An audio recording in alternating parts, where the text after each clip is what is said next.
يعني رأيك فيها انه ان شاء الله هو بده يرجع ان شاء الله على الساحة الفنية؟ انا بتمنى، مش ما رأيي، انا بتمنى امنيتي انه يرجع كل دقيقة، لانه الساحة فاضية من دونه. انت صرحت انه صوت فضل شاكر بمقابلات بعتقد بعيون بيروت انه بعمره ما بيطلع مثله. ولا حيطلع ولا بحياته. ف نحن هلا المعروف عن فضل انه مطلوب للعدالة ومحكوم ما هيدي عليه. اللي بدنا اياها، ما كله غلط. بس لحد يغلط غلط. طيب محكوم هو عليه بالاعدام. شو برايك انت انه حيكون اذا لا، انا فكر؟ ضد هالحكم، لانه حرام ظلم. حتى اذا كان هو قاتل من الجيش انا ضده، بس انا اكيد انه فضل ما بيقتل الدجاجة وغلط انجرف للتطرف. هلا نفتح له باب يرجع على القليلة، انه معلش ما قتل الدنيا هو. طب برايك العالم حترجع تتقبله، حتسامحه مثلا يمكن على اغلاط؟ اللي بيكرهه طائفيا حيكرهه، حيضلوا يكرهوه، واللي بيحبه حيضلوا يحبوه. يعني اللي حيكرهوه من الطائفة الثانية، انه حرين انه يكرهوه. انا بالنسبة لي انا ما سامحه من زمان وبحبه. بعرف هيدا انت رايك فيه يعني معروف. لا، هيدا حبيبي وغلط، وانا بعرف انه فضل قلبه طيب، ما بيقصد اي شيء من اللي صار فيه وانجرف. اوكي، مفروض لو نحن بلد بتحترم حالها، مفروض يستوعبوا انه هذا فنان ما لازم نخسره، لانه خسرنا اسطوره فنيه نحن. اوكي، يحاولوا العقلاء هيك يستدركوا الموضوع، يعتبروه انه غلط، يعتبروه اللي بدهم اياه. اوكي، بس في جمهور كبير بحاجه ليرجع يسمع صوت فضل، حرام يحرمونا منه. برأيك هيدي الغنية هلا طلع انه مثل ما بقولوا هلا اعلن عنها، يمكن عم بدس نبط العالم او شيء؟ برأيك ما اعلن مش اعلن، هو حدا من قبله تسربت. هاي الاغنية تسربت، موجودة هي الاغنية من شي 3 سنين. من قبل ما يصير. بس ما حدا بيعرف عنها للغنية. تسربت. هلا الاغنية هي قديمة، هلا هو ما اعلن شيء لحديت اللحظة، يمكن يكون ما راضي هو عن تنزيلها. بس نحن بنتمنى انه يرجع فضل، وتكون بداية لانه يرجع على الساحة الفنية. بس كيف بده يرجع وحاطمينه اعدام؟ انه يتركوا له بس يرحموه شوي ليقدر على القليل يعطوه مجال انه يقول بدي ارجع، يقول شيء، ما يعطوه مجال لينجرف اكثر. هو لا شك انه جرف، اوكي، بس انه لازم يكون في حدا عاقل يستوعب انه في فنان. انت برايك انه كل العالم بتغلط وهو يمكن تراجع عن غلطه؟ غلط، اوكي، مفروض العقلاء يستوعبوا انه هذا فنان كبير، ما لازم يخلوه ينجرف بالغلط. يحاولوا يستدركوا هذا الشيء. بالنهايه ما في حدا كامل، صح. كلنا ناقصين، يعني كلنا عنا لحظه الشيطان بيسيطر علينا فيها، وممكن انا اكون محله، وممكن انت تكوني محله، ممكن اي حدا يكون محله، وما حدا بيعرف لحظه من اللحظات شو بيكون قراره بالحياه. بس يكون اللي بيخافوا على البلد هاي ما يولعوا الفتنه ويزيدوها، لانه ما يستفزوه ليكبر ويصاعد. يحاولوا يجيبوه يعتبروه طفل، لانه هذا بالفن اسطوره. اوكي، وهذا قلبه اكثر من قلب طفل. انا اكثر واحد بيعرفه. اوكي، وغلط يعتبروه ابنهم، وغلط مره. الابن اذا غلط مره ما بينضرب، ما بينقتل، صح. عرفت، يرجع على بيته. من فتره الساحه فاضيه ليه يعني؟ صح. انت دايما هيدي المقولة بتقولها وبتأكد عليها. من فترة مجلة الجرس أصدرت هيك كذا مرة إنه أخبار عن فضل، وحدا إنه مصادر خاصة إنه هو ما له علاقة لا بقتل الجيش ولا هيك، إنه هيدي القصة صارت. هيدي من دون ما يقولها أنا متأكد إنه ما له علاقة، لأنه فضل هيك حتى لو كان بالمعركة، فضل ما بيقوص نملة. فضل قلبه قلب عصفور، بس لسانه أقوى منه.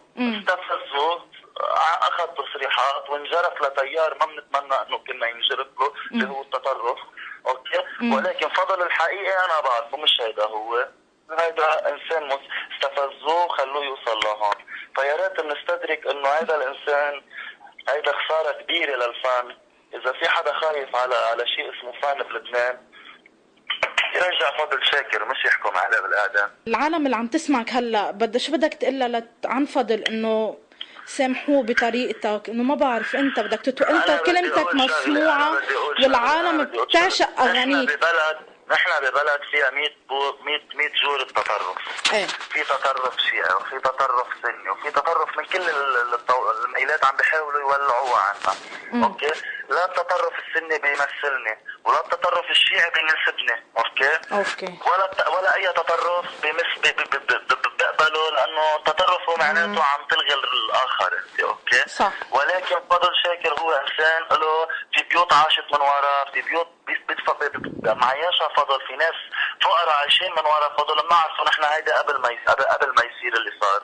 اوكي، يعني زلمه بيعمل خير، بحب الخير. اذا كان هو خاف من ربه للحظه من اللحظات وتحوكوا عليه شويه متطرفين وخلوه يتجه للتطرف، اوكي، لازم العقلاء يجوا ياخذوه يا فضل، يحاولوا يستوعبوه، مش يجوا انت محكوم عليك كذا وانت كذا وانت كذا. اعتبروه مريض يا عم، اعتبروه اي شيء بالحياه، اعتبروه انسان خرج عن سيطرته للحظه. بس هذا فنان له 20 سنه بالفن، بيعطي فن، هيدا اسطوره. يعني حرام نخسره. احنا خسرنا فضل شاكر، مين بده يعوض؟ انا ودانا وهول اللي بدنا يعوضوا عن فضل. احمد، نحن بنعرف انه كل السياسيين فضل غلط. صح. بس بنعرف كل السياسيين بعده ما خلصت قصه مشكلته، بيخلي اكل خبط اعدام. اوكي صح. طب مين بيثبت انه انا متاكد انه فضل ما بيقتل الدجاجه ولا بيقتل نمله. اوكي طب احمد، وما حدا متاكد انه قتل. برايك كيف حكم اعدام هيك؟ نحن القضايا العادية يعني العادية اللي مش الوطنية. برأيي مجرد انه الحكم عم بيحكموا عليه بالاعدام، عم بيقولوا له كفي وجرف اكثر. ما عم بيتركوا له مجال انه يهدى. عرفت علي؟ عم بيقولوا له كفي وجرف. لا استوعبوه يا عمي. والله لو باوروبا نحن او برا هيك فنان بيجوا 100 مركز بيهتموا فيه وبدخيل اجرات. نحن بحاجه لك. عنا اذا الفنان بيغلط معلش الرقاصه بيدعموها، بيعملوا 60 صفحه عنا. اوكي، واذا فنان كتله احساس غلط انجرف، في كل صار يحاربه ويحط السيف على رقبته. عيب ننسى هيك بلحظه ننسى مين فضل شاكر. فضل غلط او انسان معارض، اي انسان معارض يكون محل فضل.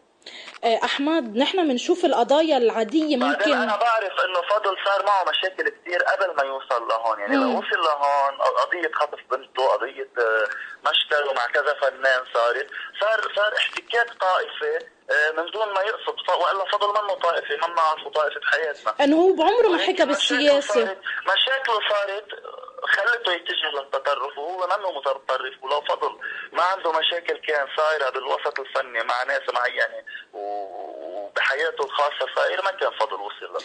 طب احمد، بدي اسالك سؤال. نحن بنشوف القضايا، مثلا القضايا العادية اللي هي مش تعتبر هيدا من قضية جرائم جنائية، بتكون مثلا سرقة أو يمكن واحد ندري شو سارق له شقفة حديدة من هون، مخدرات أو شيء، بنشوفه بزتوه 3-4 سنين وما بيحكموه. قصد إنه من رسالتك بدك توصل إنه هيدا هو إنه قصدك في لعبة سياسية. أنا بالنسبة لي قضية فضل قضية سياسية بالبلد، ما قضية. لو فضل قاتل كان بيطلع براءة، كان بيظبط واسطة وبيطلعوه. بس لأنه القضية بتمس طائفة معينة عنا بالبلد. أوكي، وهو أنا ضده إنه يروح بالمنتبه. بعدني برجع بعيد، أنا ضد إنه الاتجاه اللي راح عليه. صح. أوكي، ولكن هذا الاتجاه اللي راح عليه عملوا له يعني أقوى منه. يعني شو بده بهالشغلة، ما كان لازم يفوت فيها. ولكن إذا في عقلاء أنا عم بحكي. أوكي، وأكيد في عقلاء، لأنه أكيد كل طائفة مننا نحن فيها عقلاء، بالطائفة السنية ولا بالطائفة الشيعية. أنا بس هيك نداء بتمناه من إخواننا اللي بالطائفة الشيعية إنه من الحزب يعني أو أي حدا من اللي حاقدين على فضل ما ياخذوها إنه فضل ياخذوا كل شيء حكى فضل، لأنه فضل طفل. أوكي، وفضل كان موجوع وحكي، واكيد مش هيدا فضل. اوكي، واكيد فضل من جواته ندمان على اللي عم يعمله، لانه قرايبينه شيعة على فضل، بيقربوه الشيعة. بس صار مشكله صار مع ناس من الطائفه الاخرى، كثرت مشاكله صاروا يستفزوه طائفيا، لذلك جرفوه. يعني فضل ضيعوه مش ضاع. عرفت علي؟ بلحظة ضعف وقع فيها. واحد بموقعه مثلا كرامته انجرحت كذا مرة، فقد عقله. اوكي، نحن بنرجع له عقله، بنحاول ما بنقتله. اوكي، مش كل واحد يجي ما كلنا شايفينه بحطوه بيصوروا، كل ما سب بيصوروا. طب فضل. ما شفتوا انتوا لما كان يروح يعطي بيوت يعيش عالم؟ هاي ما كان حدا شايفها. المنيح بينتفع دغري، بس للحظه غلط صار فرعون. منا فرعون، هذا فضل شاكر يا عمي. يعني انا لا لك شغله، انا اختي متزوجه شيعي يعني، وهيدي شيعي سني بكرهها بحياتي، عرفت علي؟ ايه انا كلنا هيك مع انه فضل ياخذ معارض يكون مع الشعب السوري ضد الظلم وضد كذا، بس ضد انه يروح للتطرف السني، لانه انا سني ما بيمثلني التطرف السني. عرفت علي؟ انا ضد التطرف، ولكن اللي وصلوا للتطرف هي مشاكله. الدولة مفروض تراكمات باعتبار انه هيدا صار معه مشاكل، وعندهم ثروة للبنان ما يضيعوها لانه غلط. يحاولوا يرجعوه، يحاولوا يعطوه كلمة، يعطوه الامان، لانه عايش بلا اولاده، عايش بلا مرته، اكيد مدمر نفسيا هيدا. بس ما بعرف، انا محله بقتل حالي والله. انا بس عم بتخيله هيك قلبي عم يبكي عليه. يعني ما بعرف، واحد عايش بلا اولاده وهو احن انسان على وجه الكره الارضيه، عنده كل هالطيبه وعايش بلا عائلته، اكيد ما حدا بيقصد انه يوصل لمرحله يعيش بلا عائلته. احمد، نحن العالم، الشعب اللبناني نوعيته بينسى. انا بحس لو فضل رجع ويمكن اعتذر للناس وخلص وتخلى. ما كيف بده يرجع وحاطينه اعدام يا حبيبي؟ ما حاولتوا تعملوا حمله ضد السياسيين؟ ما بعرف، لانه السياسيين ما حدا ايده نظيفه، عرفت كيف؟ هي حمله يا حبيبتي، ليش البلد ليش في شيء حدا بيقدر ياخذ قرار لبناني عنا هون؟ ما كل قراراتنا لبرا صارت. يعني لانه عندنا السياسيين ما حدا ايده نظيفه، كله ايديه وسخه. مين ما حدا بيمثلني فيهم. انا لا سعد الحريري بيمثلني، ولا حدا، ولا ولا كلهم بيمثلوني. ما حدا بيمثلني. اللي بيشتغل للبنان بيمثلني، ولا حدا فيهم بيشتغل للبنان. حتى مشكله فضل اللي وقعوا فيها ما خص لبنان فيها. هذا التطرف ما اجى من عنا، ما بحياته كان عنا بالبلد، فجاه خلق عنا. احمد، هلا اذا فضل عم يسمعك شو بدك تقول له؟ بدي اقول له أنا ضد تحريم الفن. الفن حلال غصبا عن راس كل واحد بيقول الفن حرام. الحرام هو الفن الإباحي يلي بيقدموه الرقصات، بس فنك يا فضل منه حرام. أنت غلطت، وصلت لمرحلة انجرفت، أوكي، وكل البواب تسكرت وكل الدنيا اجت ضدك. الله ينصرك، الله يحنن قلوب القاسية عليك، وإن شاء الله بترجع على عائلتك وبترجع لبيتك وبترجع على فنك. وبس ما بعرف اذا ما بدي اقولها لفضل هيدي الكلمه، هي بدي اقولها للسياسيين بس يعقلوا ويستوعبوا انه عندنا ثروه نحن حرام نخسرها، هي فضل شاكر. في اسطوره فنيه، انسوا. انا ما خصني بالسياسه بالبلد، اوكي؟ كل شيء عمله فضل ما بيعنيني، لانه بعرف اتجاهات سياسيه اللي عملها فضل، اوكي؟ بس انا بعرف في 20 سنه في جيل بحاله تاثر بفضل شاكر وتاثر بفن فضل شاكر، حينصدم لما يخسر فضل شاكر. اذا فضل غلط واعتزل ووصل لمرحله للتطرف، استوعبوا انه في باب للرجعه، اسمحوا له يرجع. لما انحكم عليه بالاعدام يعني عم تقولوا له ما ترجع، ما بقى لك حياه. طيب احمد، ان شاء الله يعني لما نحكم عليه بالاعدام عم نقول له روح كف فجر حالك، اعمل اللي بدك اياه، روح على التطرف لاخره. قتلناه يعني من دون، يعني عم نقول له اقتل حالك خلص، ما انت ميت.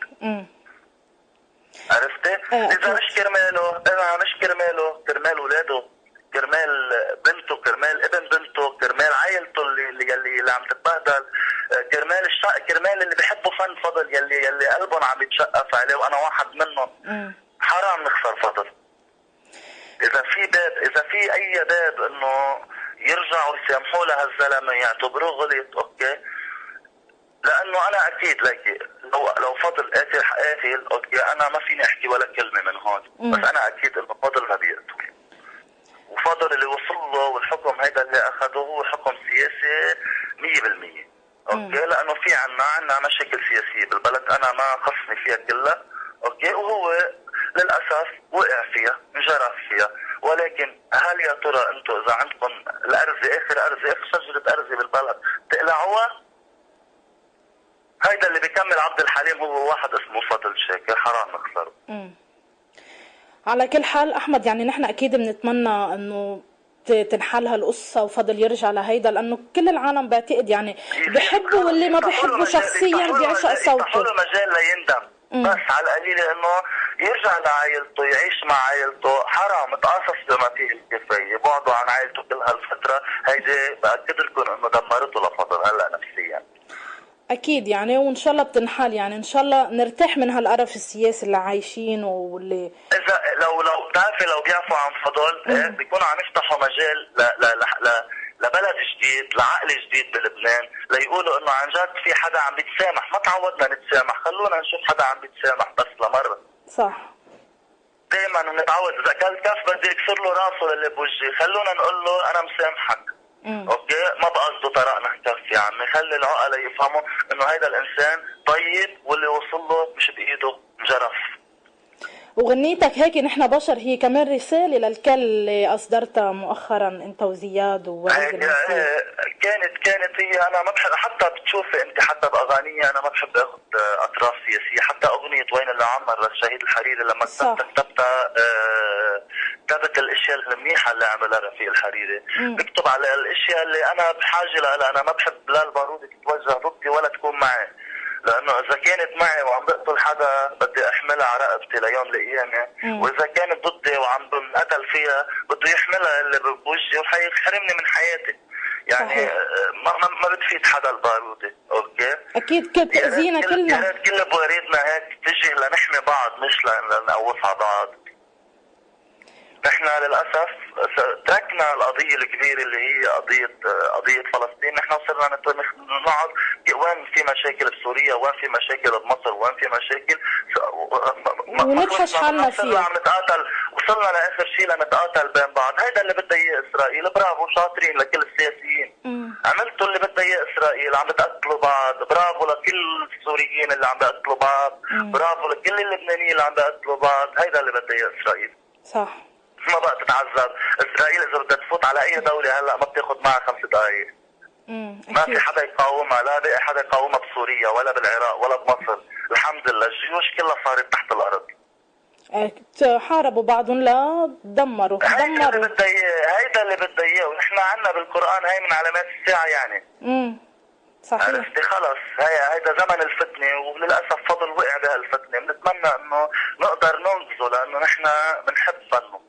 انا ما عم دافع عن فضل الانسان، بس عم دافع عن فن فضل شاكر يلي انا متاثر فيه. ولو ما فن فضل شاكر انا ما عم بكتب هلا. صح. يعني انا ولد لما كان يجي لعنا على البيت كنت اسمع صوته اكتب غنيه، بلشت اعرف اني انا شاعر. يعني هو ساهم كمان بمسيرتك بمحل من المحلات. ايه خلط. اوكي بس معلش اذا نحن ما بنفهم بالفن، بس يا ريت يفهموا فيها هاي. لانه باوروبا الفنان لما يمرق على الحاجز بضربوا له تحيه. نحن للاسف الفنان اذا بفوت على الحدث بفوت مثله مثل الزبال بيتعامل. صح. مع احترامي للزبال، يعني الزبال ما في تقليل من قيمته، من انظف سياسي عندنا بالبلد. محمد عساف 4 اغاني هلا المفروض ينزلوا قريبا، ولسه اغنيتين بيناتهم اغنيه هي وجع سنين تقريبا. وفي لزياد عم حضر له البوم، ولمايا نعمه كمان عم حضر له البوم. بنشوف هالصداقه الحلوه كثير اللي بتربطك بمايا وبوليد. ممنوع ياخذوا ولا غنيه من برا. اصلا ما بعتقد في يعني في لها كذا حدا هلا جديد. يعني ان شاء الله الصيفيه هيك حافله. ذات نخله اذا ما بعرف سمعتيها. الله جاب. اكيد يعني كل اغانيك حلوه، ونحن بشر يعني ما بخبرك قديش اكثر من رائعه. هاي الاغنيه قعدنا شي 6 ساعات والله خلصناها، كلام ولحن وتوزيع. قعدنا انه ما بعرف انه هيك مثل عملناها هديه لزياد، وكانت بنفس الوقت رساله للعالم كله انه نوعى شوي. عن جد رساله. انه عن جد طريقه تصرفاتنا مع بعض بطل في شيء من البشريه. يعني اذا بتطلع الواحد كان يسلم على الثاني يضحك له، هلا بتطلع الواحد شو بياكل حيوان ليه عم تطلع باسمه؟ انه شايف كم الجرائم اللي عم بتصير والقتل. يعني حيوانات صرنا عم نعيش حياه الحيوانات، بطلنا حياه البني ادمين للاسف. على امل تنسمع رسالتك ورسالة كتير الناس اللي بيوصلوا رساله هادفه وهيك، وعن جد فعلا نحب بعضنا. يا رب نرجع لبنانيين، لانه نحن ونترك الدين لإلنا والوطن نخليه للكل. اكيد 100%. الله ما بيقول لك اجهري بالدين، الدين بينك وبين ربك بيكون. صح. عرفت علي؟ هذا الوطن اذا واحد غلط باسم الدين او باسم اي شيء غلط مفروض يكون في عقلاء، والا ما في شيء اسمه بلد، منا بلد تعتبر. يكون يستوعبوا هالغلط، مش معناته يخلوه يغلط اكثر، يخلوه يخفف غلط. يا رب يا رب نكون، يا رب تكون نستها بدايه ليرجع فضل على الفن، ويا رب هيك اللي بيسمعوها السياسيين يعرفوا انه في فنان كبير عم نخسر، ونحن يرجعوا عن اللي عم بيصير هيك، يبعدوا يحاولوا يستوعبوا انه هذا فنان وغلط، ما لازم يفوت على خطنا. صح. نحن عم نسامح السياسيين اللي هن فيه، والخط السياسي اللي هن فيه اكبر مني واكبر منك واكبر من فضل واكبر من لبنان. اكيد نحن السياسيين كل 4 سنين عم نروح بنجدد لهم، بنعرف عم يسرقونا و100,000 قصه، يمكن بحق له فضل نعطيها الفرصه. ما حانتخب ولا انتخبت ولا بشرفني انتخب، عم بقول بحق له فضل نسامحه يمكن لمره. ما شفت في بلد حر. صح. ما بعمره كان محرر لبنان. عرفتي؟ نحن في حدا بتسيطر علينا من برا على طول مكموشين الحمد لله. وهيك حبيبي انبسطت انا بالحوار معي، وانا احمد ان شاء الله قريبا هيك بشوفك ونشرب قهوه سوا ان شاء الله. اكيد احمد بدي منك هيك هلا قريبا عيدنا السنوي لموقع خبر عاجل، العيد الخامس. انتوا لمين؟ لزكريا الموقع؟ لزكريا. سلمي لها عليه كثير. وصل. شو بدك تخبرنا هيك عيديه منك لموقع خبر عاجل عيد السنوي الخامس؟ بدي اقول لك شيء، اول شيء انا بدي اكتب شيء بيني وبين هيك حالي وبكتب لكم اياه، بس انتوا جد ناس كثير نضاف. انا الصحافه ببعد عنها قد ما في، لانه دائما بيأذوني الصحافه، يعني اذا عملت مقابله بيتحول فيها. انتم من دون ما اتواصل معكم، يعني لما نزلت نحن بشر كتبتوا حكي كثير حلو عني من دون ما تعرفوني، من دون ما تعرفوني شخصيا يعني. صحيح. هيدا شرف انه لنا انه يكون في عنا صحفيين، وبعد في حدا عنده ضمير عم يكتب، وبعد في حدا عنده ضمير كمان تليفونك لتسألي عن فضل، بعد عنده ضمير فني مثلكم. اوكي، لانه مثل ما شايفين نحن مش بس السياسيين عم بيحاربوا، الاعلام والصحافه عم بيحاولوا يوصلوا انه هيدا مجري. عرفتي؟ انتوا بعدكم عم بتسمعوا وعم بتحسوا انه في فنان، انه حرام نخسر هذا الفنان، لو ما هيك ما عم تحكيني انت هلا. الله يخليك احمد. عن جد انا بحترمكم كثير مش شوي. ونحن كمان بنقدرك كثير، وميرسي مش لانك احمد، ميرسي على كلامك الحلو كثير. والله العظيم انا ما بعرف جامل، انا لما قريت انا المقاله اللي انت كاتبتيها احترمتك لانك ما بتعرفيني، لو بتعرفيني كنت قلت عم بتبيض وجه. عرفتي؟ بس احترمتك واحترمتك انه بتفهم الكلمه، يعني 3/4 صحفيين وما بيفهموا شو معنات الكلمه. يعني اللي بتضرب الغنية وما عارف شو كلمة، إذا غيرك ما بختار 3/4 بحبوها هلا. وهواك يا روحي لا كان ولا صار. شاعر ومبدع ومهضوم. حبيبي انت خليلي. ميرسي احمد، انبسطت حكيت